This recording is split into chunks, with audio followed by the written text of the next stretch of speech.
ले आओ, कुर्सी ले आओ। हाँ अपने बस का नहीं हो, मेरे बस का नहीं हो। बोलना बस का नहीं। ना ना अरे एक बात बता, नहीं लूंगा। अरे पार्टी नू बता दो, पार्टी कौन सी अच्छी, कांग्रेस की बीजेपी? सारी अच्छी है हमारे लेकर तो जो सी दे रही वही बढ़िया, हाँ? सब बढ़िया है सारी अच्छी है। तो चलो एक तरफ ना बोलना चाहो। देखिए एक बात है, हरियाणा और पश्चिमी उत्तर प्रदेश में दोपहर को गर्मी के दिनों में आप जिधर जाए, जिस बाजार में उतरे, जिस गांव में जाए, लोग आपको ताश खेलते मिल जाएंगे। देखिए यहाँ पर कुछ लोग। ताऊ क्या नाम है आपका? सुल्तान सिंह। हाँ सुल्तान सिंह। अरे एक सुल्तान सिंह यही करनाल के जिनको पद्मश्री मिला था, वो मछली वाले, मालूम है? हम बुटाने वाले। हाँ पद्मश्री मिला था ना। हाँ पता है मेरे को, वो मछली पालन करते हैं, बच्चे पालते हैं। हाँ बोलो क्या चाहते हो?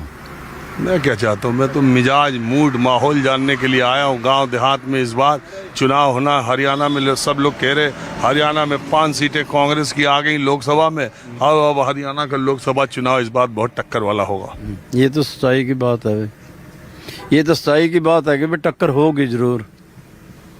दोनों पार्टियों में टक्कर है, लेकिन बीजेपी फिर भी जीत की तरफ है।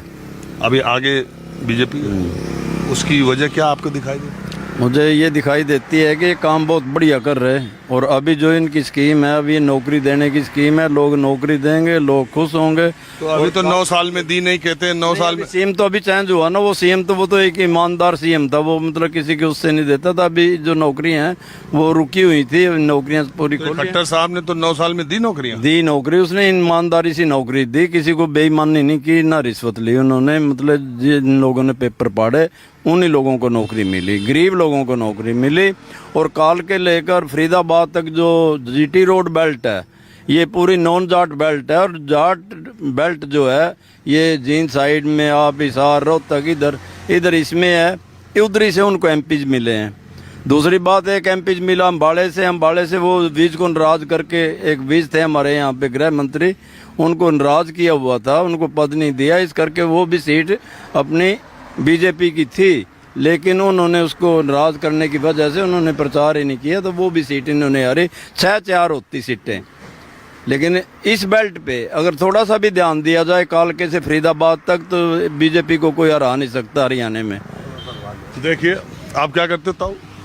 मैं तो आर्मी से रिटायर्ड हूँ और अभी 85 साल उम्र है। हरियाणा में तो मुझे अक्सर मिल जाए 80, 85, 90 वाले लोग। ये तो गजबा। यहाँ पर दवाई भी ना खाते होगे? कोई दवाई नहीं खाता बिल्कुल भी।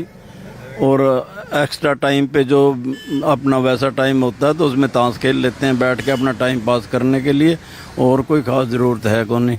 अब देखिए ताऊ ने नाम क्या बताया? सुल्तान सिंह। सुल्तान सिंह ताऊ ने एक बड़ी अच्छी बात हरियाणा की राजनीति के लिहाज से बता दी। देखिए गांव के आदमी है, इनका ये कहना है कि जो जाट बेल्ट है, यानी इससे पहले जिनसे मैंने बात की कि बीजेपी ने पश्चिमी उत्तर प्रदेश और हरियाणा में 2014 के बाद एक जातिगत समीकरण के हिसाब से एक प्रयोग किया।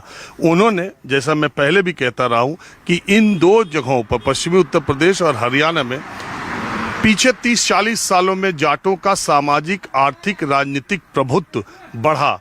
उसकी वजह से बाकी जातियां अगर उनसे पीछे थी, तो उनमें जो एंटी जाट सेंटिमेंट उभरा था, उसे भारतीय जनता पार्टी ने 2014 के बाद इस इलाके में कैटर किया। और नतीजा ये निकला कि एंटी जाट वोट बीजेपी के साथ लामबंद हुआ। इसीलिए मनोहर लाल खट्टर, जो कि पंजाबी मनोहर लाल खट्टर और नायब सिंह सैनी, दोनों गैर जाट को मुख्यमंत्री बना। लेकिन अब भारतीय जनता पार्टी ने जाट वोटों के खातिर भी अपने समीकरण कुछ बदले हैं, और इनका ये कहना है कि अंबाला सीट जो कांग्रेस के खाते में चली गई, अनिल विज जो कि अंबाला कैंट से विधायक हैं, गृह मंत्री रहे थे, उनको पद से हटा दिया, उनको उतनी तवज्जो नहीं दिया, और उनका एक प्रभाव है, उसकी वजह से बीजेपी को वो सीट हारनी पड़ी। नहीं तो जाट बेल्ट की 4 सीटें ही कांग्रेस पार्टी जीतती। गैर जाट बेल्ट जो कि कालका से शुरू होकर पंचकुला से फरीदाबाद तक जाता है, उस इलाके में एंटी जाट वोटों का प्रभुत्व ज्यादा है और वहां बीजेपी को सफलता मिली। यही कहना चाह रहे थे ना? सबसे पहले गवर्नमेंट ही इधर से बनी, पिछली बार भी बीजेपी गवर्नमेंट जो बनी ये जीटी रोड बेल्ट से ही बनी। इधर से एमएलए ज्यादा आए और हमेशा इधर से एमएलए ज्यादा आते हैं।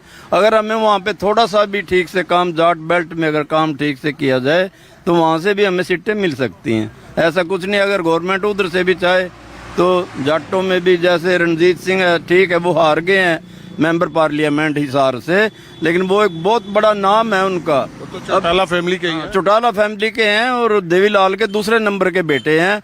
और हाँ, बताओ, आप ऐसे कह रहे हो जाटों की पार्टी वैसे जेजेपी थी, बीजेपी ने सरकार बनाने के लिए तो उन्हें हाथ मिला लिया, जब काम निकल गया तो उनको फेंक दिया। नहीं फेंका, वो तो इसलिए फेंका ना कि भी अब आगे देखने के लिए ये आता था कि ये मतलब उधर से हमें वोटें मिलेंगी नहीं, अगर इनको भी हम साथ रखेंगे तो इनको वोटें नहीं मिलेंगे। चौधरी रणजीत सिंह इनके साथ थे, उनको टिकट दिया, मतलब बिजली मंत्री और जेल मंत्री से हटा के टिकट दी, लेकिन टिकट पे वहाँ पे कुछ बीजेपी के लोगों ने, जैसे उन्होंने बीजेपी में एंट्री की, वो निर्दलीय विधायक थे, निर्दलीय विधायक होने के नाते वो मतलब बीजेपी अटेंड की उन्होंने और उसको बीजेपी में लेके तब जाके टिकट दी उसको मेंबर पार्लियामेंट हिसार की। हिसार में जाके जो बीजेपी के लोग थे वो उसके विरुद्ध रहे, उन्होंने मतलब यार आप फौज के आदमी हो, इतना राजनीति और इतना समीकरण कैसे आपको इतना सुल्तान सिंह जी पता है? नहीं, मैं मतलब राजनीति भी करता हूँ, यहाँ ताश ताश नहीं खेलता, राजनीति भी करता हूँ।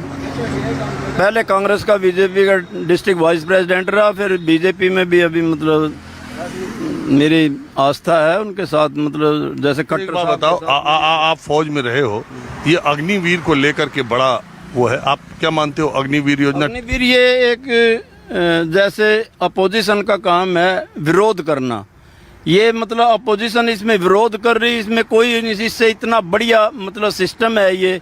जैसे लोग 5 साल में या 7 साल में आते हैं, इनको 10 लाख रुपया मिलेगा।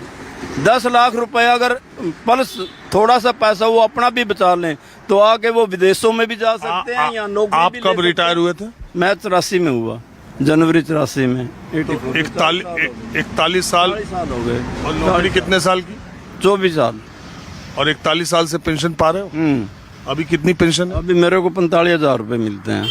45,000। अच्छा, मान लो गवर्नमेंट ये नियम लगा दे फौज वालों के, जो पुराने फौज वाले आप जैसे लोग, कि आपने जितने साल नौकरी की उतनी ही साल आपको पेंशन मिलेगी, तो ये ठीक है? जितने साल पेंशन बंद कर दे? बंद कर दे? बंद कर ही नहीं सकती गवर्नमेंट। नहीं, मान लो ये कह दे कि आपने एक चीज को ये कह देना कि यहाँ सरेआम आदमी मतलब पत्थर पड़ा और उसको आप कह दो ये ईंट पड़ी हुई है, तो ये कभी ईंट नहीं बन सकती, मैं ये कह रहा हूँ कि 25 साल आपने नौकरी की, अगर मान लो ये हो जाए कि जितने डिफेंस कर नहीं सकता ऐसे कभी हो किसी भी कंट्री में आज तक डिफेंस की। अरे अभी किया नहीं, अग्निवीर में कहाँ पेंशन? सेंट्रल गवर्नमेंट कभी बंद नहीं कर सकती। अग्निवीर में पेंशन कहाँ? पेंशन उनको, जैसे आर्मी के बारे में आपको थोड़ा पता है, जैसे जिसके कोई 11 साल हो जाते हैं उसको रिजर्व भेज देते हैं। रिजर्व भेजने के बाद में उसको पेंशन नहीं दी जाती और बाद में उसको अगर लड़ाई भी लगती है तो उस लड़ाई में बुला लिया जाता है। हम उसकी बात नहीं कर रहे हैं, जो फौज में नौकरी करता है उसको पेंशन मिल रही है ना? वीर जी ये कह रहे हैं अभी इनको तो ये गिफ्ट है, 5 साल खाली। आपको 25 साल आपने नौकरी की, 41 साल पेंशन कह रहे हो, हमारी नहीं बंद होनी चाहिए? होती नहीं, हो नहीं सकती कोई गवर्नमेंट विश्व के, क्या कहीं लिखा है क्या संविधान में? नहीं विश्व के अंदर आज तक किसी का भी आर्मी की पेंशन कोई बंद नहीं कर सका। ये बंद नहीं हो गई अग्निवीर में? अग्निवीर कोई मतलब अग्निवीरों की आप बात नहीं समझे, उनको 10 लाख हुई है पेंशन के तरह से गिफ्ट दे रही है गवर्नमेंट, उसे आप बार भी ले लो, आप भी ऐसे एक बार एक मुश्त ले लो। वो विदेश में भी जा सकते हैं, आके यहाँ आके नौकरी भी कर सकते हैं। अपने में एक बात कह रहे हैं सर भाई, अग्निवीर 10 लाख लेके विदेश में जा सकता है, तो फिर ये कहाँ की फायदा होगा? हमारे देश का फौजी दूसरे देश में जाके काम करेगा, उसको बेरोजगार क्यों कर रहे हो? मैं कह रहा हूँ 41 साल अपने ले रहे पेंशन। नहीं देखो गलत है, हम ये नहीं कहते फौजी की पेंशन बंद ना करो, नहीं करनी चाहिए, क्योंकि वो एक बहुत। आप क्या मानते हो, अग्निवीर बंद होना चाहिए? नहीं, अग्निवीर एक सुटेबल पोजीशन नहीं है। देखो आप किसी के बच्चे को 4 साल के लिए फौज का सिपाही या किसी यूनिट का कैडेट बना के उसको बंद कर दो, गलत है, उसका तो फ्यूचर ही नहीं रहा। तो मुद्दा ट्रेनिंग ही दी जाती है, जैसे कहीं कोर्स होता है ना। आप हमें बताओ, ये तो आप हमें बताओ, आप चाहते हो कि अग्निवीर ही चालू रहना चाहिए? मैं चाहता हूँ कि अग्निवीर जैसी बढ़िया स्कीम और कोई स्कीम हो ही नहीं सकती सेंटर में। उनको 4-5 साल तो वो ट्रेनिंग लेके संभलते हैं, उनकी सेहत ही बढ़िया बनती है, बढ़िया सेहत करके गवर्नमेंट उनको जुझारू बनाने के बाद में सिविल में भेजते हैं और 10 लाख रुपए अपनी पेंशन आप बंद कराने के लिए राजी नहीं। मैं वीर जी ये कहता हूँ विश्व के अंदर कोई भी आर्मी की पेंशन बंद कर ही नहीं सकता। और ये आर्मी में अब पीछे नहीं दे रहे थे, पूरे तीनों जनरल ने इकट्ठे होकर कहा भी आर्मी के जवानों का हम बर्दाश्त नहीं करेंगे, ये अगर आपने ऐसा किया तो क्या दी 1 रैंक 1 पेंशन दी गवर्नमेंट ने।